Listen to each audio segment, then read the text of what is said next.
Hi everyone, it's Nancy Mae Simpson from Boomerang HD, and I'm popping on tonight to talk about targeted training for new staff members. So, for those of you who don't know me, my background experience is in medical science and research, leading teams in the care of research mice as models of projects in human disease. So, I've done that for quite a long time. I've been at my current workplace for the past 15 years. And when we started out, our whole facility was 10 staff members, including management. So we have expanded to 60 plus. My team for the animal care is 25 people. So the training involved in the process has changed and expanded over time. Training programs do that. We started out with just basic word of mouth instructions, and now we have so many SOPs and a very structured program for onboarding new staff to make sure that they have all the information they need to be successful in their positions. So what I wanted to share about that is that yes, you need to have an encompassing program in place and ensure that all the information you want your staff to know going forward is captured. But the way to present that program to them has to be targeted to who they are. And I say that through experience and just what really we have found to work best, because not everyone is the same. Individuals are individuals, and people have different skill sets, backgrounds, experience levels, ways of learning, ways of listening, things like that.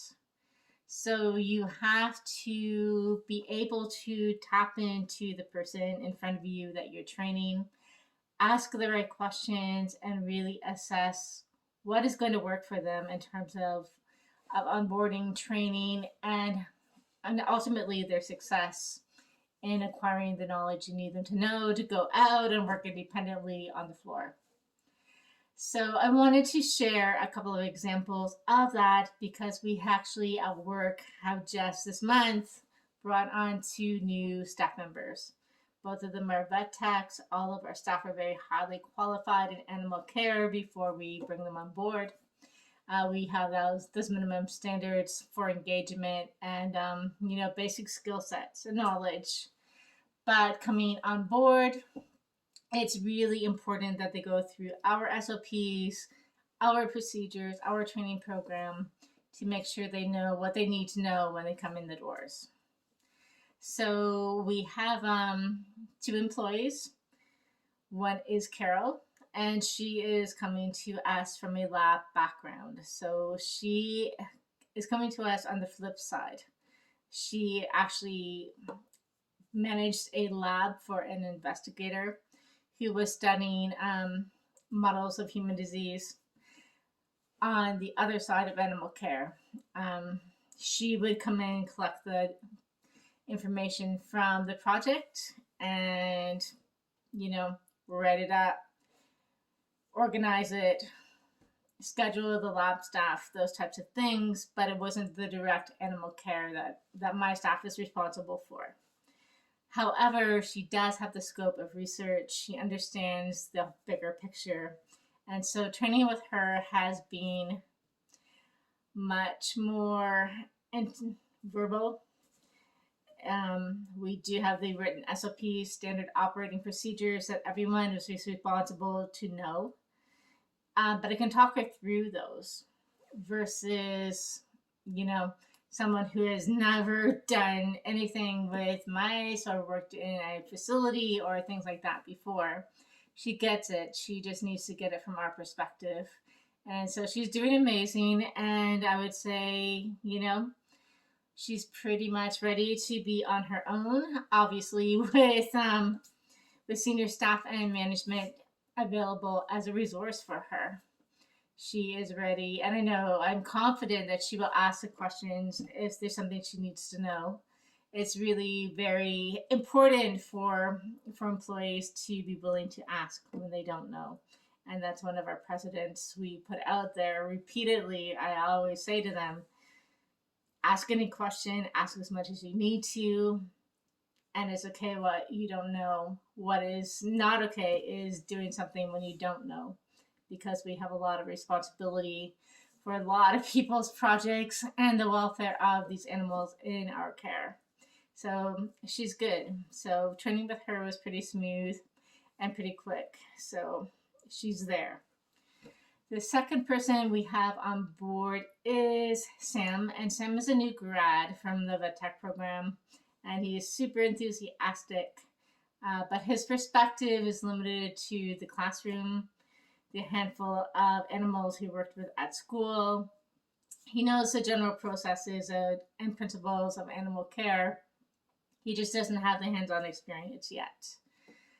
So in talking to him, it kind of went like this. After a couple days, I just sat down and we had gone into the animal rooms a few times and we had talked through some SOPs, and I just asked him, how do you feel things are going? Where do you feel you're at? And he kind of said that he felt he was ready to hit the ground running, grab the reins and go for it, because he had finished reading the SOPs. He had been a couple days working in the rooms with another animal care staff member who helps with training, and he just felt like he was ready to go. And you know, what you need to remember in training staff is that people don't know what they don't know when they're coming in without the experience level. And it's your job as a manager, as a supervisor, as a trainer, to really assess what they do and do not know. So bottom line is, you can't always take people on their word, because Sam is amazing and he's going to be great, but he's going to require considerably more training. And just from asking him some assessment questions, getting him to walk through and show me a couple of things, he's not ready to be left alone. And to, schedule him on his own too early would be doing everyone a disservice, because he would not succeed, and it wouldn't be his fault. It's going to take him time to know what he doesn't yet know, and it's not his job to walk in, being able to assess that accurately. So that's what I wanted to share with you. Basically, those are just two examples.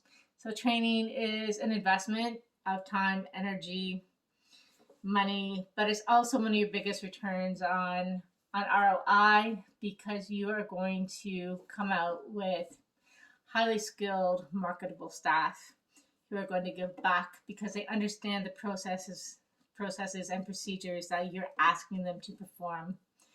And I know that personally, because at my workplace, our staff gets snatched up all the time and recruited, because they are so well trained and competent in what they do. So as much as, we have this entry level position of animal care, which is so important, and we encourage people to move forward into higher level positions, it's sad to see them go. And it is,